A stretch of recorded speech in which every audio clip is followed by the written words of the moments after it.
На ледяных склонах Тахаргарха в Южном Афганистане команда морских котиков ведет бой. Пробираясь через снег по колено, они подвергаются обстрелу со стороны талибов и боевиков Аль-Каиды, вооруженных винтовками и пулеметами.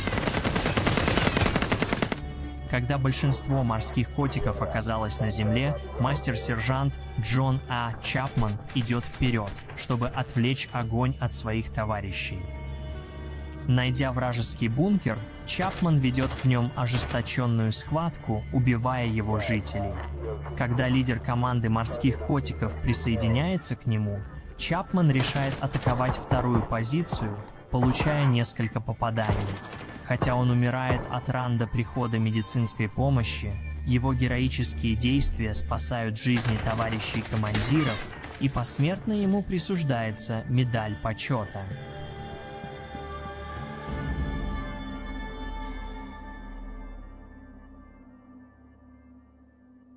Жертва Джона А. Чапмана стала еще одним именем в списке людей, погибших в стремлении к справедливости после 11 сентября. Эта дата навсегда запечатлелась в сознании американцев. В тот злополучный день члены Аль-Каиды захватили 4 самолета. Хотя один из них был отклонен от своей цели благодаря героическим усилиям пассажиров, остальные 3 поразили Пентагон и Всемирный торговый центр, унеся почти 3000 жизней в худшей террористической атаке, когда-либо произошедшей на территории США. Но даже когда спасательные команды начали разбирать завалы, крик о мести разнесся по раненой нации. Кто бы ни был ответственен, эта атака не останется без ответа.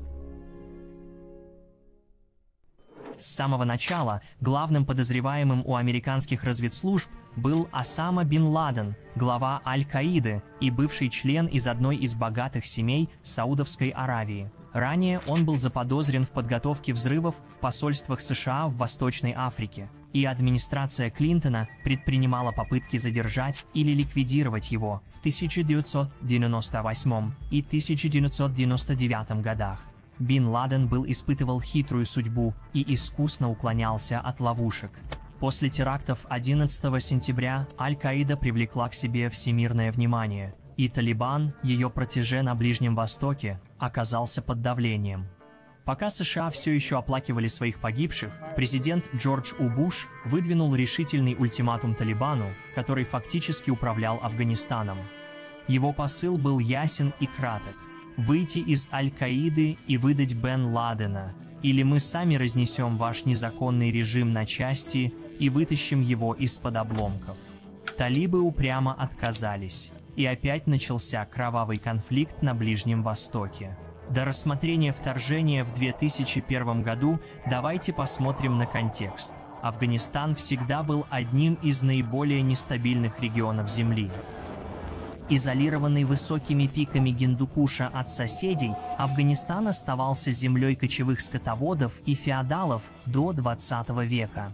Развитие современной инфраструктуры было нарушено коммунистической революцией 1978 года и последующим советским вторжением. Афганистан, став новой линией фронта Холодной войны, привлек внимание государственных акторов, включая США, Саудовскую Аравию и Пакистан, особенно важного игрока. С начала 47-го Пакистану мотивотор китвки особое не туда мацемсить по случаю Афгани нолехоли шип псуй. Подобно тому, как Германия в XIX веке направляла свои дипломатические усилия на предотвращение союза между Францией и Россией, Пакистан вложил огромные средства и время в предотвращение установления связей Афганистана с Индией. Такой союз изолировал бы Пакистан, оставив его уязвимым в экономическом и военном плане.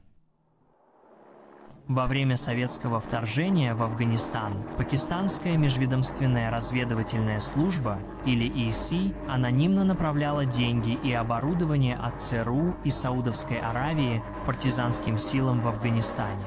Крупнейшей из этих сил была разнообразная группа племенных вождей и джихадистов, которых объединяла лишь общая цель – изгнать иностранных оккупантов. Используя гористую местность Афганистана в своих интересах, моджахеды вели успешную партизанскую войну против СССР. Когда Советский Союз был вынужден покинуть страну в 1989 году, это привело к полному краху не столь демократической республики Афганистан всего через 3 года. Именно в этот период талибы впервые вышли на передний план. Состоящие из этнических пуштунских студентов традиционных исламских школ, талибы первоначально казались предпочтительной альтернативой маджахедам, которые теперь заняты борьбой друг с другом. Воспользовавшись этим хаосом, талибы ворвались на международную арену. Однако они захватили столицу Афганистана, Кабул, и установили Исламский Эмират Афганистан.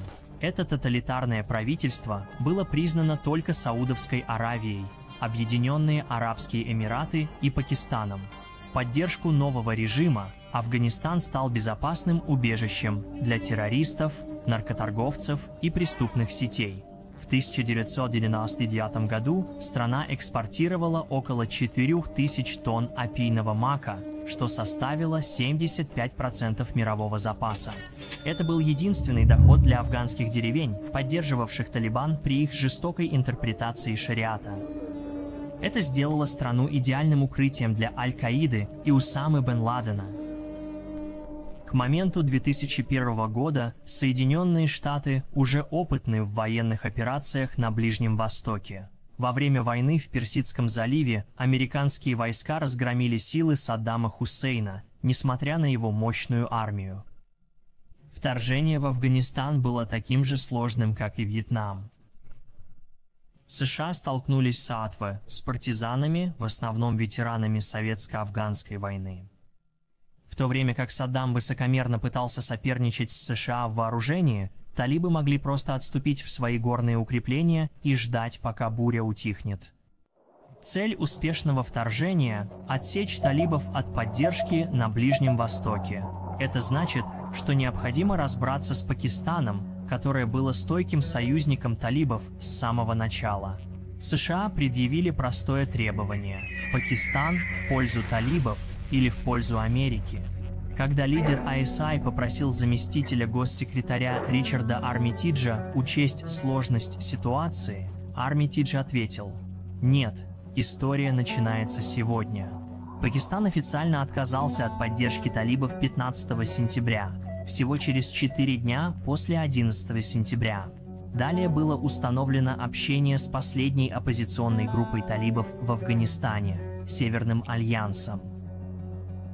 Действуя из удаленной долины Паншер, Северный альянс в основном состоял из бывших маджахедов, которые согласились отложить свои разногласия и выступить единым фронтом против своих врагов. 26 сентября в долину Паншер прибыла группа агентов ЦРУ Джобрейкер. Их цель – получить поддержку Северного альянса, на что значительное влияние оказали $3-миллионные наличными, привезенные ими. Затем к ним присоединилась оперативная группа Dagger, которая начала поставлять оборудование и обучать ополчение Альянса. 10 дней спустя коалиция наций под руководством США начала воздушную бомбардировку. Бойцы Талибана по всей стране были прерваны в молитвах тысячами фунтов американских боеприпасов, сброшенных на авиабазы и военную инфраструктуру. За 24 часа ПВО Талибана была уничтожена, и наземные силы были готовы продвигаться. Коалиция состояла из людей из нескольких стран, включая США, Великобританию, Австралию, Канаду и Новую Зеландию, хотя сначала только США и Великобритания были вовлечены. Операции также принимали участие спецназовские подразделения десятков стран. Первые отряды спецназа были введены в долину Паншер по тому же маршруту, что и команда Джобрейкер. Там они встретились с общим командующим Северного альянса Фахимом Ханом и начали долгий и трудный путь через горы в контролируемый талибами город Мазари-Шариф. Члены 75-го полка рейнджеров США десантировались на полосу к юго-западу от Кандагара. Благодаря стычкам с Северным альянсом ближе к городу, в качестве охранника остался только один несчастный солдат талибов. С обеспечением этой взлетно-посадочной полосы в качестве передовой базы для последующих операций штурм Мазари-Шарифа начался 9 ноября. Талибы окопались вокруг города, но их укрепления лишь отсрочили неизбежное. После того, как ВВС США несколько дней бомбили защитников, 2000 бойцов Северного альянса под руководством генерала Абдул-Рашида Дустума ворвались в город, чтобы подавить оставшееся сопротивление. После сражения, длившегося всего 90 минут, 700 бойцов талибов были убиты или захвачены. Северный альянс понес менее 50 потерь. Падение Мазари-Шарифа было большим шоком для Талибана и США. Обе стороны думали, что город продержится несколько месяцев и требуется много жестоких уличных боев для его освобождения. Но дорога в Кабул была свободна, и Северный альянс двигался южнее в столицу. К удивлению всех, Талибан не сопротивлялся, и Кабул был захвачен через 3 дня. Это продолжалось несколько недель. Сопротивление было бессмысленным. Воздушная мощь США была абсолютной, и на открытой местности движение было смертельным. Самое большое сражение произошло в Кундузе, где 5000 солдат Талибана и Аль-Каиды были осаждены коалиционными силами на 12 дней. В это время 75-й полк рейнджеров атаковал лагерь Талибана в горах Кандагара. Америка продемонстрировала силу. Их войска могли быть где угодно, в любое время и без предупреждения. Некуда было спрятаться. Однако, несмотря на весь прогресс, ситуация резко ухудшилась. 25 ноября в Калай-Джанге, недалеко от Мазари-Шарифа, произошло восстание заключенных. Более 600 пленных талибов и членов Аль-Каиды захватили крепость и ее арсенал, в который входили тяжелые вооружения, такие как пулеметы и гранатометы. Хотя восстание в конечном итоге было подавлено, тело агента ЦРУ Джонни Майкла Спенна было найдено под обломками. Он первый американец, кто погиб в прямом бою в Афганистане. Тем временем осада Кундуза завершилась массовой сдачей талибов. Однако многие из их лидеров таинственным образом отсутствовали, когда город пал. Подозревается, что они были вывезены из города на самолетах Иси незадолго до его падения. Этот инцидент, известный как «Воздушный мост зла», является одним из самых спорных за всю войну и символизирует сложную политическую игру, разыгрываемую на фоне вторжения. В ноябре Хамид Карзай вознимает на пост будущего президента Афганистана. 85 characters. Используя небольшие партизанские силы, поддерживаемые коалиционными войсками и авиацией, Карзай освободил город Тиранкот 15 числа и защитил его от контратаки талибов. Местные ополченцы затем стекались под знамя Карзая, увеличив его ряды до более чем 800 человек. 6 декабря Кандагар, последний крупный оплот талибов в Афганистане, оказался в осаде. Город уже был целью бомбардировок коалиции и подвергался ударам различными видами боеприпасов, включая крылатые ракеты «Томагавк». Теперь, окруженные со всех сторон, защитники решили, что переговоры могут быть предпочтительнее смерти. В конце концов, главной проблемой для американских войск стал инцидент с дружественным огнем, когда бомба рядом с позицией Хамида Карзая ранила его и убила 3 солдат. Переговоры привели к успеху, и Кандагар сдался 7 числа. С этой победой Хамид Карзай стал новым президентом Афганистана, что ознаменовало конец режима Талибана, хотя не было никаких признаков Осамы бин Ладена или большинства руководства Аль-Каиды.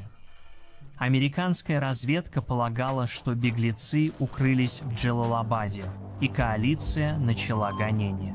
Однако террористы переместились в жутко известные пещеры Белой горы, исконные здания Тора-Бора. Чтобы не повторять советские ошибки, руководители коалиции решили полагаться на местные афганские войска. Используя средства ЦРУ, они завербовали 3000 ополченцев и направили команду Альфа-572 для консультаций и поддержки. Предварительно все идет хорошо. Ополченцы заняли горные земли, самолетные ракеты уничтожают врагов, предполагаемых повстанцев и подозрительные заросли травы. Бои в пещерах были сложные, а ополченцы не готовились так хорошо, как предполагали американские кураторы. Фактически, лидера ополчения убедили начать переговоры с террористами. Во время кратковременного перемирия, которое последовало, большинство лидеров Аль-Каиды, вероятно, включая Бин Ладена, сбежали в Пакистан. Хотя коалиционные лидеры были глубоко разочарованы неудачей в захвате основной цели вторжения, они старались сохранять оптимизм. Афганистан теперь номинально был свободен от правления Талибана, и казалось, что демократический процесс возобновился. Работники гуманитарных организаций и поставки помощи поступали в страну, и это стоило Западу менее 100 жертв. К сожалению для Америки, крайне спорная оккупация только началась.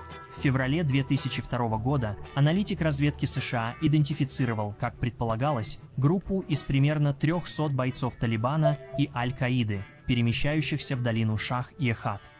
В ответ США перебросили в этот район 2000 солдат спецназа, где к ним присоединилось 1000 афганских ополченцев.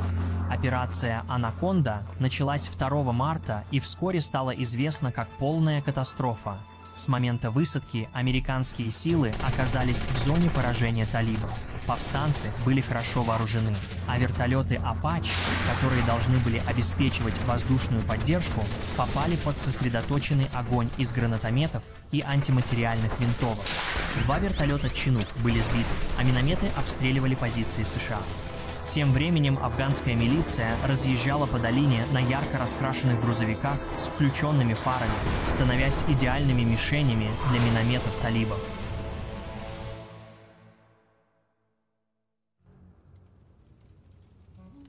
Хотя численное превосходство, подготовка и воздушная поддержка в конечном итоге склонили чашу весов в пользу Америки, операция «Анаконда» выявила ключевые слабости как в их тактике, так и в координации с местными силами. Даже после зачистки долины было найдено всего 23 тела талибов. Точное количество присутствующих в долине так и не было подтверждено, но считается, что изначально их было не менее 600 или более, и, скорее всего, они сбежали за границу, когда ход битвы изменился. 8 американских солдат были убиты, и десятки получили ранения. Пирова победа операции «Анаконда» задала тон для операции США в Афганистане на следующее десятилетие. Начало войны в Ираке в 2003 году также отвлекло ресурсы из региона, оставив новое правительство, санкционированное ООН, практически бессильным за пределами столицы Кабула. Осама бин Ладен продолжал находиться на свободе. Его местонахождение оставалось тайной еще долгое время. Охота на лидера Аль-Каиды длилась даже после прекращения публикации новостей из Афганистана. На следующей неделе расскажем о завершении операции «Нептунов копье» в нашем видео.